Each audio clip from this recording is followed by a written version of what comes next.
सुन्दरि माधवी चन्द्र सहोदरि हेममयी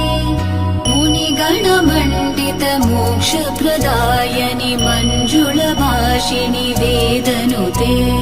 पङ्कजवासिनि देवसुपूजित सद्गुणवर्षिणि शान्तियुते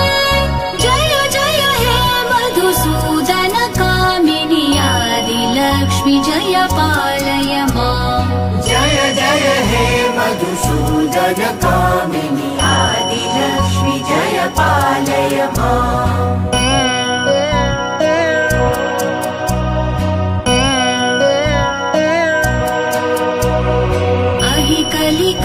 कलिकल्मषनाशिनि कामिनि वैदिकरूपिणि वेद